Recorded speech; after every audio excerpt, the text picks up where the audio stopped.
ಸೊಲ್ಲ.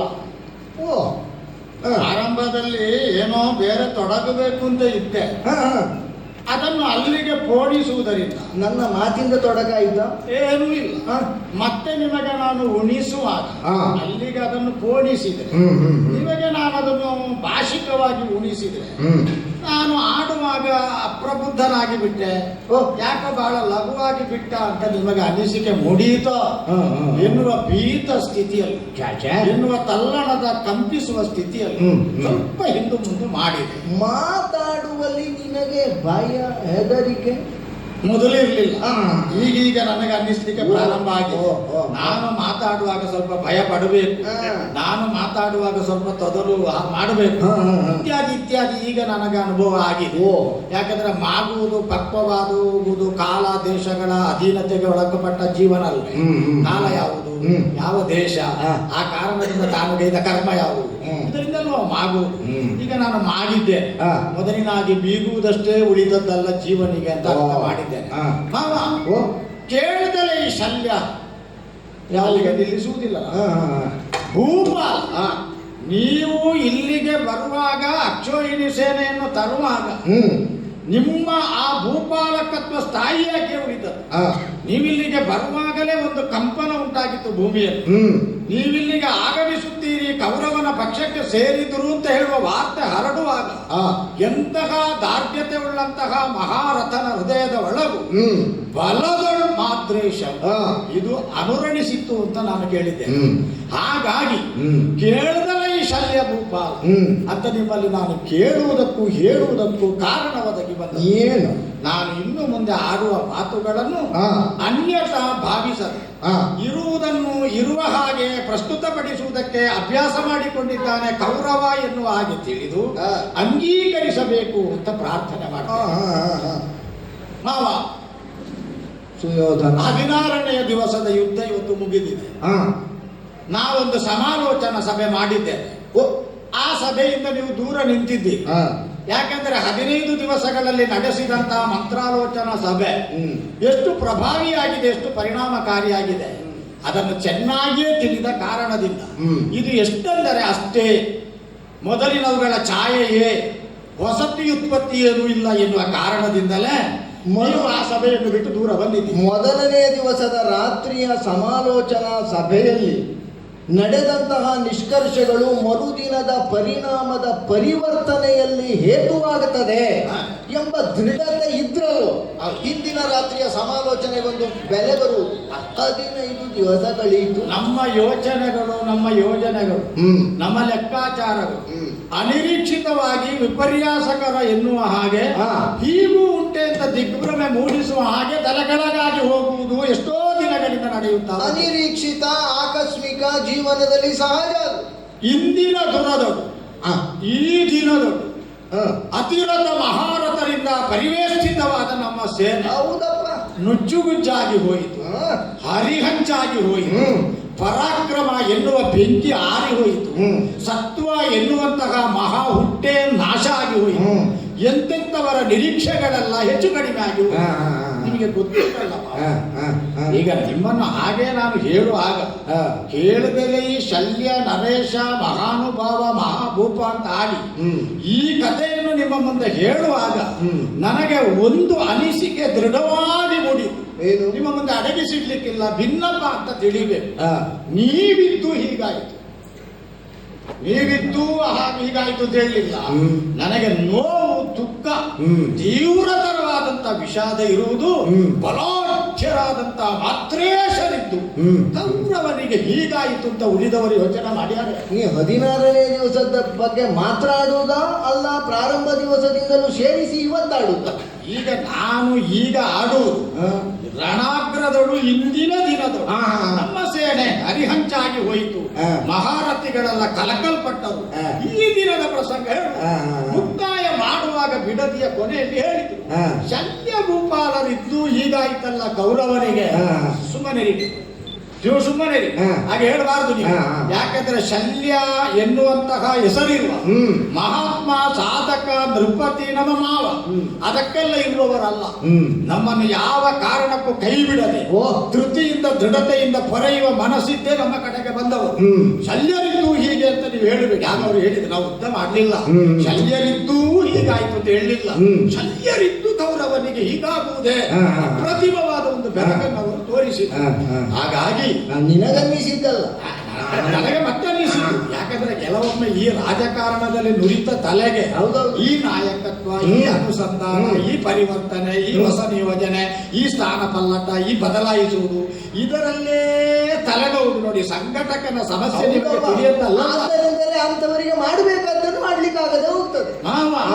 ಈ ದಿವಸ ನಾವು ಯುದ್ಧಕ್ಕಾಗಿ ಯಾರನ್ನು ಸೇನಾಧಿಪತಿಯನ್ನಾಗಿ ಕಳುಹಿಸಿದೆವು, ಅಯ್ಯೋ ಒಮ್ಮೆ ಅವನನ್ನು ಕಳುಹಿಸಿದ ಮೇಲೆ ಅಯ್ಯೋ ಅವ ಗೆಲ್ಲದೆ ಬರ್ಲಿಕ್ಕುಂಟು ಅಂತ ನಾವು ಭಾವಿಸಿ ನಿರೀಕ್ಷೆ ಅವನ ಮೇಲಿದ್ದಷ್ಟು ಬಹುಶಃ ಯಾರ ಮೇಲೂ ಇರ್ಲಿಕ್ಕಿಲ್ಲ ಅಲ್ವಾ.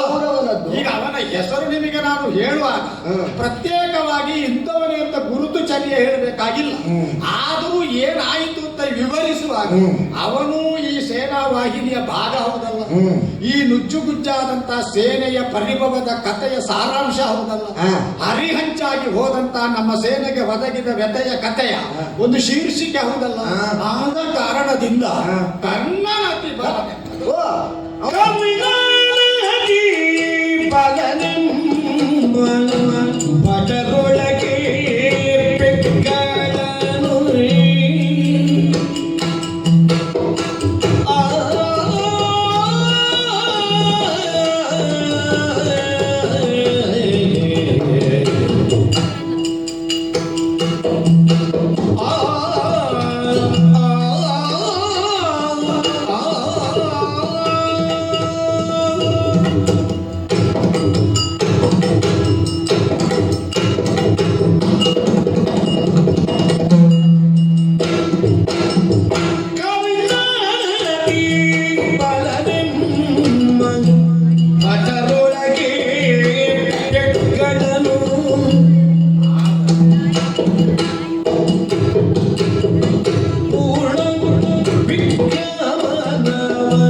ಧನಾತ್ಮಕವಾದ ಹೇರಳವಾದ ಅಂಶಗಳಿದ್ದರೂ ಹಾ.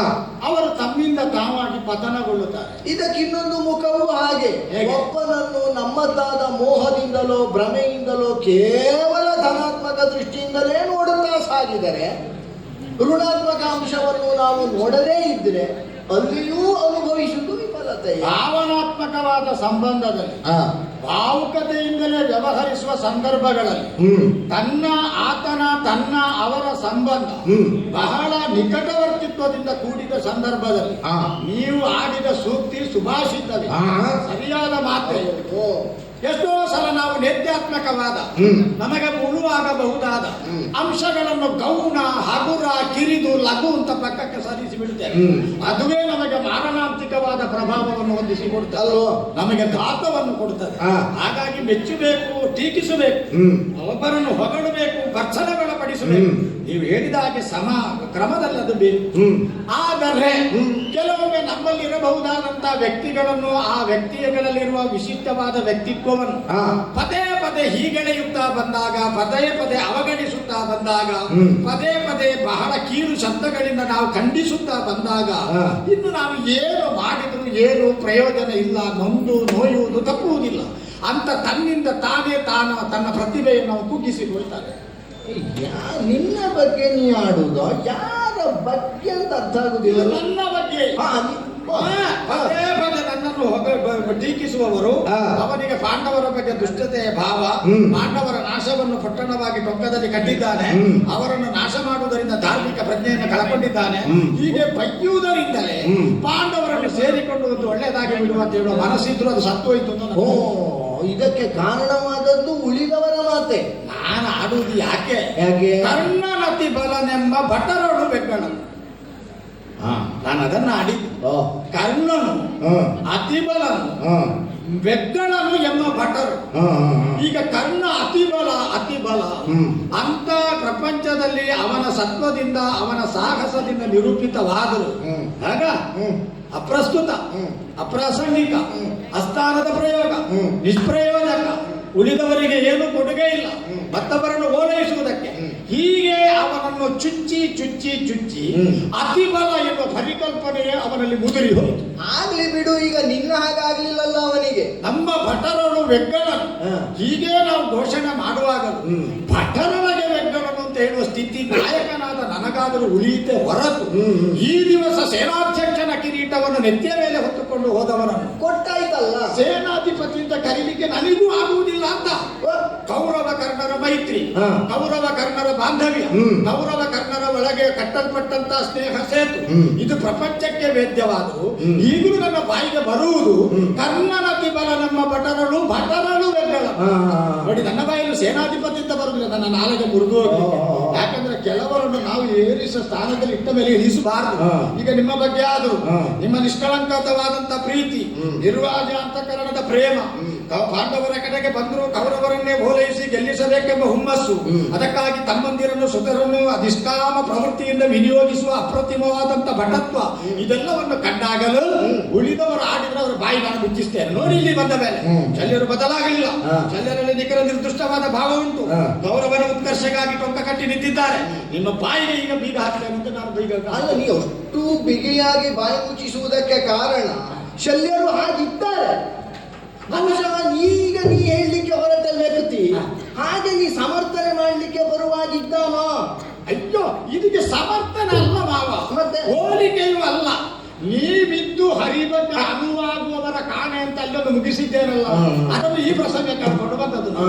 ಈಗ ನೀವಿರುತ್ತ ಇನ್ನೂ ಶಲ್ಯರಲ್ಲಿ ಇದ್ದಾರೆ ಅಂತ ಹೇಳುತ್ತಲೂ ಪಾಂಡವರು ವಿಜೃಂಭಿಸ್ತಾರೆ, ಪಾಂಡವರ ಕಡೆಗಿನವರು ಉತ್ಸಾಹದಿಂದ ಮೆರೆಯುತ್ತಾರೆ ಅಂತ ಆದ್ರೆ ಅವರಿಗೇನೋ ಸಣ್ಣ ಲೋಪ ಕಾಣಿಸಿದರೆ ಐಕ್ಯಮತ್ಯ, ಒಕ್ಕೂಟವಾಗಿ ಸಮರಸತೆಯಿಂದ, ಸೌಹಾರ್ದತೆಯಿಂದ, ಸರ್ವಾಂಗೀಣವಾದಂತಹ ನೆಲೆಯಿಂದ ವ್ಯವಹರಿಸುವಲ್ಲಿ ಕೌರವರಿಗೆ ಕೊರತೆ ಉಂಟು ಅಂತ ಅವರು ಗ್ರಹಿಸಿದಾಗು ಹ್ಮ್. ಸುಳ್ಳು. ಓ. ಈಗಲೂ ಹೇಳ್ತೇನೆ, ಹಾ. ನಾವು ಸಾಂಘಿಕವಾಗಿದ್ದೇವೆ. ಹಾ. ಶಲ್ಯ ಎನ್ನುವಂತಹ ಮಹಾ ಧೀರ್ಯವಲ್ಲ ವಸ್ತು. ಶಲ್ಯ ಎನ್ನುವ ಹಾಗೆ ಚಾವಣಿಯಾಗಿ ನಮ್ಮನ್ನು ಹೊಸದುಕೊಳ್ಳಬಹುದಾದ ವಸನ ಇರುವವರೆಗೂ ನಮಗೆ ಭೀತಿ ಇಲ್ಲ ಅಂತ ಹೇಳ್ತೇನೆ. ಈಗ ನಾನು ವಿಷಯಕ್ಕೆ ಬರ್ತೇನೆ. ಕರ್ಣರತಿ ಬಲನೆಂಬ ಭಟರೊಳಗೆ ಬೆಗ್ಗಳ ಅವನಿಗೆ ನಾನು ಮಹಾರಥಿತ್ವದ ಪದವಿ ಕೊಟ್ಟರು. ಆ ಪದವಿಗೆ ಅನುಕೂಲವಾಗುವಾಗ ಅಂತ ವ್ಯವಹರಿಸಿದ್ದಾನಂತ ನೋಡಿದ್ರೆ ಎಂತವರನ್ನಾದರೂ ಬೀಳಿಸಬಲ್ಲ ಶಕ್ತಿ ತನಗುಂಟು ಅಂತ ಹೇಳಿಕೊಳ್ಳುತ್ತಾ ಬಂದವ. ಪ್ರಾರಂಭದಲ್ಲಿ ಪ್ರಾತಃ ಕಾಲದಲ್ಲಿ ಯುದ್ಧವನ್ನು ಸೇನಾಧಿಪತಿಯಾಗಿ ಉದ್ಘಾಟಿಸಿ ಒಂದು ಹಂತದವರೆಗೆ ತೀವ್ರ ರಭಸದಿಂದ ಕಾಣಿಸಿಕೊಂಡನಂತೆ. ಮತ್ತೆ ಅವನು ಕೊರಗುತ್ತಾ ಬಂದ. ಆರಿ ಹೋಗುವ ದೀಪದ ಹಾಗೆ ಆರಿ ಹೋಗಬಹುದಾದ ದೀಪದ ಹಾಗೂ ಪಶ್ಚಿಮಾಂಬುದಿಯತ್ತ ಇಳಿದು ನಾಳೆ ಉದಯಿಸಬಹುದಾದ ಸೂರ್ಯನ ಹಾಗೆ. ಭಾವ ಸೂರ್ಯ ಮುಳುಗುವಾಗ ಒಟ್ಟಿಗೆ ಮುಳುಗುತ್ತಾ, ಸೂರ್ಯ ಮುಳುಗಿದ ಮೇಲೆ ಮರುದಿನ ಬರ್ತಾರಲ್ಲ, ಪುನಃ ಮರುದಿನದ ಉದಯವನ್ನು ಕಾಣುವ ಇನ ಸಮೀಪವರ್ತಿಯ ಹಾಗೆ ಸಂವಾದಿಯಾಗಿ ಕಾಣಿಸಿಕೊಳ್ಳುವ ಕಣ್ಣಲ್ಲುಂಟು, ಅರ್ಥವಿಸಿಕೊಳ್ಳುವ ಮನಸ್ಸಿನ ಭಾವದಲ್ಲುಂಟು. ಎಂತ ಪಟುಪಟರನ್ನಾದರೂ ಹೊಡೆದ ಮಗುಚಬಲ್ಲ, ಹೋರಾಟದಲ್ಲಿ ನಿಸ್ಸೀಮ ಇತ್ಯಾದಿಯಾಗಿ ನಾವು ಗುರುತಿಸಿದ್ದು. ಈಗ ಸಂಜೆಗೆ ಬಂದು ಹೇಳ್ತಾನೆ ಮಾವ, ನನಗೆ ಒಂದರಲ್ಲಿ ಕೊರತೆ ಉಂಟು. ಅವನೀಗ ಬೇಸ್ ಬಿದ್ದು ಹೋದೆ ನಾನು. ಈ ನಾಯಕನ ತಿಳಿಯಾದ ಮನಸ್ಸನ್ನು ಹಾಗೂ ಕದಡಬಹುದೇ? ನನ್ನ ಪ್ರಶಾಂತವಾದ ಮಾನಸ ಸರೋವರಕ್ಕೆ ಹಾಗೆಂದು ಪಾಷಾಣದ ಕಲ್ಲು ಬಿಸಾಡಬಹುದೇ? ಬೆಳಿಗ್ಗೆ ಹೇಳಬಾರದು, ನನಗೆ ಒಂದರಲ್ಲಿ ಕೊರತೆ ಉಂಟು, ಸುವರ್ಣಮಯವಾದಂತಹ ರಥ ನೀನು ಒದಗಿಸಿ ಕೊಟ್ಟಿದ್ದಿ, ಆದರೆ ಅದಕ್ಕೆ ಬೇಕಾದದ್ದು ಒಂದು ಕೊರತೆಯಿಂದ ಬಳಲುತ್ತದೆ ಅಂತ ಮಧ್ಯಾಹ್ನ ಆದ್ರೂ ಯಾರನ್ನಾದ್ರೂ ಕಳುಹಿಸಬೇಡು. ಅದೇ ಬೇಡ, ಇಡೀ ದಿನದ 4ನೇ 3 ದಾಟುವ ಪ್ರವರದಲ್ಲಿ ಆದ್ರೂ ಬರಬೇಡು. ಹೇಳಲೇ ಇಲ್ಲ. ಸಂಜೆ ಮುಗಿದ ಮೇಲೆ ಹೇಳ್ತಾನೆ, ನನಗೊಂದರಲ್ಲಿ ಕೊರತೆ. ಹೌದು, ಆಗಲಿ. ಅವನಿಗೆ ಇವತ್ತಿನ ದಿನ ಕಳೆಯುವಾಗಲಾದ್ರೂ ಗೊತ್ತಾಯ್ತಲ್ಲ, ನಮಗೆ ಸಂತೋಷ. ಅದು ಅಂತೂ ಪೂರ್ಣ ಎಲ್ಲ ಮುಗಿದು ಹೋದ ಮೇಲೆ ಒಂದರಲ್ಲಿ ಕೊರತೆ ಅಂತ ಹೇಳಿಲ್ಲಲ್ಲ. ಈಗ ಇಷ್ಟನ್ನು ಅವ ಹೇಳಿದ ಮೇಲೆ ನಾನಿಲ್ಲಿಗೆ ಬರುವುದಕ್ಕೆ ಸಂಬಂಧ ಅಲ್ಲ. ಈ ಕತೆ ನಿಮಗೆ ಇಷ್ಟ ಆಗದೆ ಹೋದರೂ ಅಪ್ರಸ್ತುತವಾಗಿ ಮಂಡಿಸುವಂತಹ ಒಂದು ನೆಲೆ ಬರುವುದಕ್ಕೆ ಕಾರಣ ಏನು ಉಂಟು. ಈಗ ಅವನಿಗೆ ಕೊರತೆ, ನೀ ಇಲ್ಲಿ ಬಂದು ಕಣ್ಣೀರಲ್ಲಿ ಬಂದ ಹಾಗೆ ಮಾಡುವುದು ಯಾಕೆ ಅಂತ ನೀವು ಕೇಳಿದ್ರೆ ನಾನೊಂದು ದರ ಹಿಡ್ಕೊಂಡು ಬಂದಿದ್ದೆ. ಏನು? ಅದರಿಂದ ನಿನ್ನೊಡನೆ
ಸದಾ ಮಲ ಕಶ್ಮಲ ತುಂಬಿಕೊಂಡ ಮನಸ್ಸು ಕರ್ಣನದ್ದು ಅಂತ ಪ್ರತೀತಿ.